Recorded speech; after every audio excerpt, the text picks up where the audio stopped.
CM पद छोड़कर आश्रम जाएंगे नीतीश कुमार। आरजेडी नेता का दावा, राजनीति से संन्यास लेंगे नीतीश कुमार। आरजेडी नेता ने लालू तेजस्वी के सामने किया बड़ा दावा। तेजस्वी यादव को सीएम पद सौंपेंगे नीतीश। बिहार में जल्द ही होगा बदलाव। महागठबंधन में आकर नीतीश कुमार ने अपनी राजनीति का कर लिया है द एंड। सीएम की कुर्सी छोड़कर अब राजनीति से संन्यास की तैयारी करेंगे नीतीश कुमार। कब तक सीएम रहेंगे नीतीश? लोकसभा चुनाव तक या फिर विधानसभा चुनाव तक? नीतीश ने जब से एनडीए से गठबंधन तोड़कर महागठबंधन के साथ मिलकर सरकार बनाई है, तभी से दावे किए जा रहे हैं कि नीतीश कुमार के लिए अब आगे की राह आसान नहीं है। इसलिए अब नीतीश कुमार खुलकर रिस्क ले रहे हैं और उन्होंने सीधे पीएम मोदी को ही ललकार दिया है। नीतीश की निगाहें अब पीएम की कुर्सी पर टिक गई हैं, क्योंकि उन्हें पता है कि सीएम की कुर्सी कभी भी जा सकती है। अब तक तो आरजेडी नेता यह दावा कर रहे थे कि एक समझौते के तहत ही नीतीश को सीएम पद दिया गया है, इसलिए आरजेडी अभी सीएम पद के लिए दावेदारी नहीं कर रही है। लेकिन लोकसभा चुनाव के बाद नीतीश कुमार को सीएम पद छोड़ना होगा। नीतीश कुमार भी संकेत दे रहे हैं कि तेजस्वी यादव के लिए वो रास्ता बनाने को तैयार हैं। तेजस्वी को आगे बढ़ाने की वो बात कर रहे हैं। लेकिन अब आरजेडी नेता शिवानंद तिवारी ने जो कहा है, उसकी उम्मीद जेडीयू में शायद किसी को नहीं थी।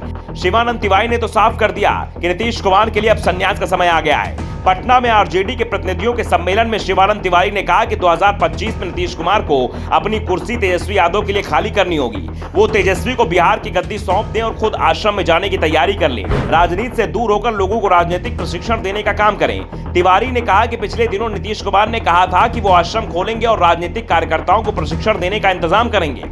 हम कह रहे हैं कि वो समय अब जल्दी आने वाला है। हम नीतीश कुमार को याद दिला रहे हैं कि आश्रम खोलो वाली बात में भूल जाइएगा। 2025 में तेजस्वी को सीएम बनाइए और आश्रम चले जाइएगा। साफ है, अब आरजेडी की ओर से साफ साफ कह दिया गया है कि नीतीश कुमार 1-2 साल ही बिहार के सीएम रहेंगे और उसके बाद ये कुर्सी नीतीश से वापस ले ली जाएगी और तेजस्वी यादव बिहार के सीएम बन जाएंगे। शिवानंद तिवारी जिस समय ये बातें बोल रहे थे, उस समय मंच पर लालू प्रसाद यादव और तेजस्वी यादव दोनों उपस्थित थे और किसी ने भी शिवानंद तिवारी के बयान का विरोध नहीं किया। यानी साफ है कि दोनों का ही समर्थन तिवारी के बयान को था। वैसे दावा किया जाता है कि 2017 में जब नीतीश कुमार ने महागठबंधन से नाता तोड़ा था, तो उसके पीछे भी शिवानंद तिवारी ही थे।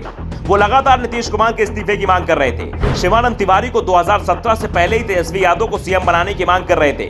लेकिन जब नीतीश कुमार एनडीए में चले गए और पिछले दिनों जब उनके एनडीए छोड़ने खबरें आई थी, तो शिवानंद तिवारी के सुर थोड़ा नरम पड़े थे। नीतीश के एनडीए छोड़ने से पहले शिवानंद तिवारी ये दावा कर रहे थे कि नीतीश अगर एनडीए छोड़ेंगे तो भी वो सीएम ही रहेंगे। लेकिन अब तिवारी के सुर बदलने लगे हैं और उन्होंने एक बार फिर तेजस्वी यादव को सीएम बनाए जाने की मांग शुरू कर दी है। वैसे भी इस बार स्थिति 2017 के मुकाबले अलग है। 2017 में बीजेपी और जेडीयू की सीटों की संख्या इतनी अधिक थी कि लालू यादव चाहकर भी नीतीश के जाने के बाद सरकार नहीं बचा पाए थे। लेकिन आज हालात दूसरे हैं। आज नीतीश कुमार की लोकप्रियता बिहार में काफी कम हो चुकी है और बीजेपी भी साफ कर चुकी है कि वो नीतीश कुमार के साथ अब गठबंधन नहीं करेगी। वैसे भी बिहार में बीजेपी की नीतीश कुमार की जरूरत लोकसभा चुनाव के लिए है और आरजेडी ने भी साफ संकेत दे दिया है कि लोकसभा चुनाव तक तो नीतीश कुमार ही बिहार के सीएम रहेंगे, लेकिन लोकसभा चुनाव के बाद उन्हें तेजस्वी यादव के लिए कुर्सी खाली करनी होगी और लोकसभा चुनाव के बाद बीजेपी भी नीतीश कुमार के साथ गठबंधन को तैयार नहीं होगी। यह भी तय माना जा रहा है। Bureau report, the Navdarpan news.